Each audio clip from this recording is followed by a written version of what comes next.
Hi hello ನಮಸ್ಕಾರ. ನಿಮಗೆಲ್ಲರಿಗೂ ಸ್ವಾಗತ ಆಶಾ ಅಡುಗೆ ಮನೆಗೆ. ನೀವು ಕೂಡ ಏನಾದರೂ ಮಾರ್ನಿಂಗ್ ಟಿಫಿನ್ಗೆ ಈ ರೀತಿಯಾಗಿ ಇನ್ಸ್ಟಂಟ್ ಇಡ್ಲಿನ ಮಾಡಬೇಕಂತ ಇದ್ದರೆ ಕೇವಲ 10 ರಿಂದ 15 ನಿಮಿಷದಲ್ಲಿ ಈ ರೀತಿಯಾಗಿ ಇಡ್ಲಿನ ಮಾಡಬಹುದು. ತುಂಬಾ ಟೇಸ್ಟಿಯಾಗಿ ರೆಡಿ ಆಗುತ್ತೆ. ಕೇವಲ 1 ಕಪ್ ರವೆ ಮತ್ತು ಮಜ್ಜಿಗೆ ಇದ್ದರೆ ಸಾಕು. ಈ ರೀತಿಯಾಗಿ ಇನ್ಸ್ಟಂಟಾಗಿ ನೀವು ಇಡ್ಲಿನ ರೆಡಿ ಮಾಡಬಹುದು. ಇದಕ್ಕೆ ನಾನು 1 ಕಪ್ ಆಗುವಷ್ಟು ನಾನು ರವೆನ ಯೂಸ್ ಮಾಡ್ತಾ ಇದ್ದೇನೆ. ಅಷ್ಟೇ ಪ್ರಮಾಣದಲ್ಲಿ 1 ಕಪ್ ಆಗುವಷ್ಟು ನಾನು ಇಲ್ಲಿ ಮಜ್ಜಿಗೆನ ಯೂಸ್ ಮಾಡ್ತಾ ಇದ್ದೇನೆ. ಮತ್ತು ಅದರ ನಂತರ ಇದಕ್ಕೆ 1 ಕಪ್ ಆಗುವಷ್ಟು ನಾವು ನೀರನ್ನು ಹಾಕಿ ಇದನ್ನು ಚೆನ್ನಾಗಿ ಮಿಕ್ಸ್ ಮಾಡ್ಕೋಬೇಕಾಗುತ್ತೆ. ಇಲ್ಲಿ ನೋಡಿ, ನಾನು 1 ಕಪ್ ಆಗುವಷ್ಟು ಮಜ್ಜಿಗೆ ಮತ್ತು 1 ಕಪ್ ಆಗುವಷ್ಟು ನೀರನ್ನು ಹಾಕಿದ್ದೇನೆ. ಇದನ್ನು ನಾವು ಒಂದು ಅರ್ಧ ಗಂಟೆವರೆಗೂ ಇದನ್ನು ರೆಸ್ಟ್ ಮಾಡಲಿಕ್ಕೆ ಇಡೋಣ. ಇದರ ನಂತರ ನೋಡಿ, ಇನ್ನೂ 1/2 ಕಪ್ ಆಗುವಷ್ಟು ನೀರು ಬೇಕಾಗುತ್ತೆ. ಆದರೆ ಇದನ್ನು ನೆನೆ ಇಡೋಣ. ನೆನೆ ಇಟ್ಟ ನಂತರ ನೋಡಿ, ಇದು ಮತ್ತೆ ಒಂದು ಸ್ವಲ್ಪ ಗಟ್ಟಿ ಆಗುತ್ತೆ. ಗಟ್ಟಿ ಆದ ನಂತರ ನಾವು ಮತ್ತೆ ಸ್ವಲ್ಪ ನೀರು ಹಾಕಬೇಕಾಗುತ್ತೆ. ಆದರೆ ಇವಾಗ ಇಷ್ಟೇ ಸಾಕು. ಇವಾಗ ನೋಡಿ, ನಾನು ಇಲ್ಲಿ ಚಟ್ನಿನ ಮಾಡ್ತಾ ಇದ್ದೇನೆ. ಚಟ್ನಿ ಮಾಡಲಿಕ್ಕೆ 1 ಕಪ್ ಆಗುವಷ್ಟು ನಾನು ಹಸಿ ಕೊಬ್ಬರಿನ ತೆಗೆದುಕೊಳ್ಬೇಕು. ಅದರ ನಂತರ ಒಂದು 1/2 ಕಪ್ ಆಗುವಷ್ಟು ಕೊತ್ತಂಬರಿ ಸೊಪ್ಪು, 1 ಟೇಬಲ್ ಸ್ಪೂನ್ ಆಗುವಷ್ಟು ಜೀರಿಗೆನ ಹಾಕ್ತಾ ಇದ್ದೇನೆ. ಒಂದು 3 ರಿಂದ 4 ಹಸಿಮೆಣಸಿನ್ಕಾಯಿನ ಹಾಕಿ, ಅದರ ನಂತರ ನೋಡಿ ನಾನು ಒಂದು ಅಂದರೆ ಅರ್ಧ ಇಂಚದಷ್ಟು ನಾನು ಶುಂಠಿನ ಹಾಕ್ತಾ ಇದ್ದೇನೆ. ಒಂದು ಬೆಳ್ಳುಳ್ಳಿ ಗಡ್ಡಿನ ಹಾಕಬೇಕು.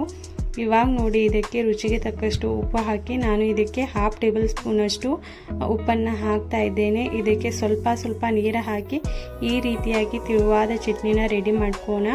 ಇಲ್ಲಿ ನೋಡಿ, ಈ ಚಟ್ನಿ ಸ್ವಲ್ಪ ತಿಳುವಾಗಿದ್ರೂ ನಡೆಯುತ್ತೆ. ಯಾಕಂದರೆ ಇದನ್ನು ಇಡ್ಲಿ ಜೊತೆ ತಿನ್ನಬೇಕು. ಒಂದು ವೇಳೆ ನೀವು ದೋಸೆ ಜೊತೆ ತಿನ್ನಬೇಕಂತ ಇದ್ದರೆ ಚಟ್ನಿನ ಒಂದು ಸ್ವಲ್ಪ ಗಟ್ಟಿಯಾಗಿ ಇಡಿ. ಇಲ್ಲಿ ಇಡ್ಲಿ ಜೊತೆ ತಿನ್ನಬೇಕಂದ್ರೆ ಈ ಚಟ್ನಿ ಸ್ವಲ್ಪ ತಿಳುವಾಗಿದ್ರೂ ಕೂಡ ನಡೆಯುತ್ತೆ. ಇದಕ್ಕೆ ನೋಡಿ, ಮೇಲೆ ಒಗ್ಗರಣೆ ಕೊಡಲಿಕ್ಕೆ ನಾನು 1 ಟೇಬಲ್ ಸ್ಪೂನ್ ಆಗುವಷ್ಟು ಆಯಿಲ್ನ ಬಿಸಿ ಮಾಡಿ ಅದಕ್ಕೆ ಸಾಸಿವೆ ಮತ್ತು ಕರಿಬೇವು ಹಾಕಿ ಇದಕ್ಕೆ ಒಗ್ಗರಣೆನ ಕೊಡ್ತಾ ಇದ್ದೇನೆ. ನೋಡ್ಬೋದು, ಒಗ್ಗರಣೆ ಕೊಟ್ಟ ನಂತರ ಇದಕ್ಕೆ ಚೆನ್ನಾಗಿ ಮಿಕ್ಸ್ ಮಾಡ್ಕೋಬೇಕು.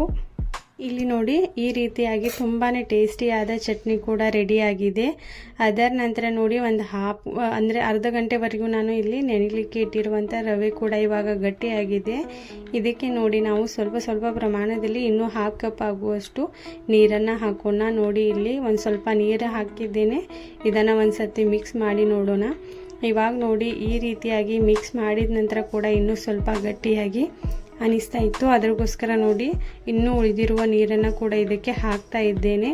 ಈ ರೀತಿಯಾಗಿ ಇನ್ನೂ ಟೋಟಲಿ ನಾನು 1/2 ಕಪ್ ಆಗುವಷ್ಟು ನೀರನ್ನು ಹಾಕಿದ್ದೇನೆ. ಅಂದರೆ ಎಲ್ಲ ಕೂಡಿ ನಾನು 1 ಕಪ್ ಆಗುವಷ್ಟು ಮಜ್ಜಿಗೆ ಮತ್ತು 1.5 ಕಪ್ ಆಗುವಷ್ಟು ನೀರನ್ನು ಹಾಕಿ ಈ ರೀತಿಯಾಗಿ ಬ್ಯಾಟರ್ನ ರೆಡಿ ಮಾಡ್ಕೋಬೇಕು.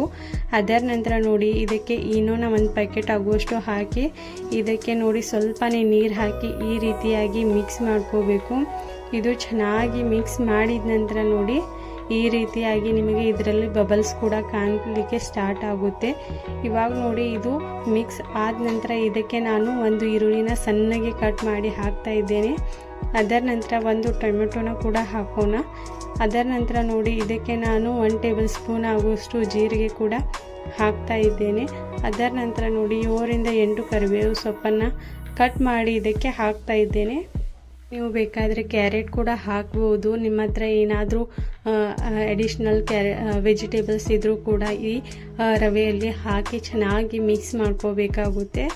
ಈ ರೀತಿಯಾಗಿ ಇದನ್ನು ಚೆನ್ನಾಗಿ ಮಿಕ್ಸ್ ಮಾಡಿದ್ದೇನೆ. ಇವಾಗ ನೋಡಿ, ಇಡ್ಲಿ ಪಾತ್ರೆಗೆ ನಾನು ಇಲ್ಲಿ 2 ಗ್ಲಾಸ್ ಆಗುವಷ್ಟು 1.5 ಗ್ಲಾಸ್ ಆಗುವಷ್ಟು ನೀರನ್ನು ನಾನು ಗ್ಯಾಸ್ ಮೇಲೆ ಬಾಯ್ಲ್ ಆಗಲಿಕ್ಕೆ ಇಡ್ತಾ ಇದ್ದೇನೆ. ಇದು ಚೆನ್ನಾಗಿ ಬಾಯ್ಲ್ ಆಗುವವರೆಗೂ ನಾವು ಇಡ್ಲಿ ತಟ್ಟೆಗೆ ಈ ರೀತಿಯಾಗಿ ಆಯಿಲ್ನ ಮುಂಚೆ ಅಪ್ಲೈ ಮಾಡಬೇಕು.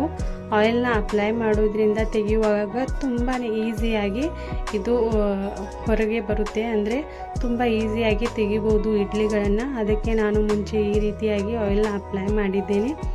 ಈ ರೀತಿಯಾಗಿ ರೆಡಿ ಮಾಡಿಟ್ಟಿರುವಂಥ ಬ್ಯಾಟರ್ನ ಇದಕ್ಕೆ ಸ್ವಲ್ಪ ಪ್ರಮಾಣದಲ್ಲಿ ಹಾಕ್ತಾ ಇದ್ದೇನೆ. ಈ ರೀತಿಯಾಗಿ ಎಲ್ಲ ತಟ್ಟೆಗಳಿಗೆ ಈ ರೀತಿಯಾಗಿ ಬ್ಯಾಟರ್ನ ಹಾಕೋಬೇಕು. ಇಲ್ಲಿ ನೋಡಿ, ಈ ರೀತಿಯಾಗಿ ಎಲ್ಲ ಬ್ಯಾಟರ್ನ ಪ್ರತಿಯೊಂದು ತಟ್ಟೆಗೆ ಈ ರೀತಿಯಾಗಿ ಹಾಕಿದ ನಂತರ ನೋಡಿ, ಇದು ನೀರು ಕೂಡ ಚೆನ್ನಾಗಿ ಬಾಯ್ಲ್ ಆಗಿದೆ.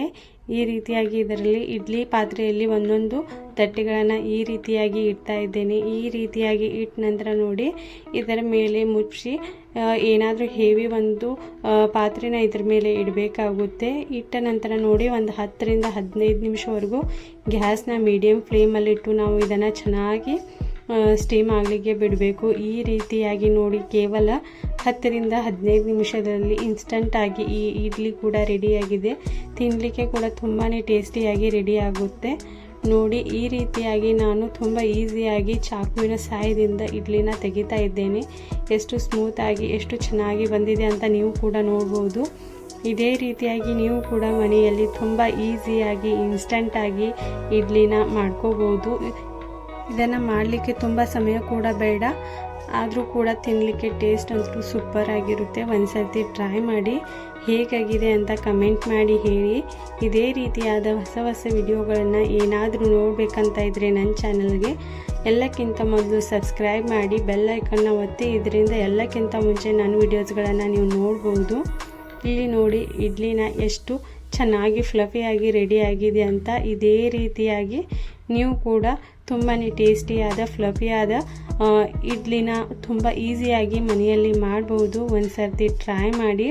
ವಿಡಿಯೋ ಇಷ್ಟವಾದರೆ ಲೈಕ್ ಮಾಡಿ, ಶೇರ್ ಮಾಡಿ, ಸಬ್ಸ್ಕ್ರೈಬ್ ಮಾಡೋದನ್ನು ಮರಿಬೇಡಿ.